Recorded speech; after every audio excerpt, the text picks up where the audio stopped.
Now, let's complete this order. To continue to the payment screen, simply press Enter while the Pay Now button is selected. If customer management has been enabled in the admin panel, SARA POS will first display the customer details screen. In our example, this screen appears because customer management is enabled in the system settings. However, you'll notice that this step is currently optional.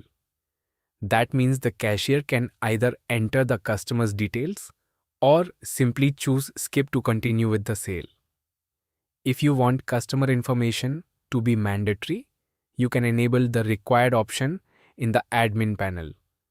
Once enabled, the cashier won't be able to continue to the payment screen until the customer's details have been entered. For this demonstration, customer details are optional.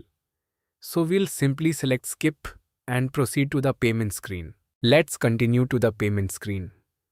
Press Enter once more to proceed. The total bill amount is now displayed.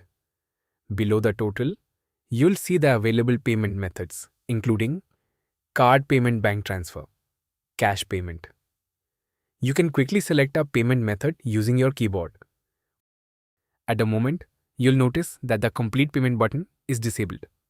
That's because the amount received from the customer hasn't been entered yet. Let's say the customer gives us Rs 5,000. Enter 5,000 as the received amount. The system instantly calculates the balance that should be returned to the customer. Once everything is correct, simply press Enter to complete the transaction.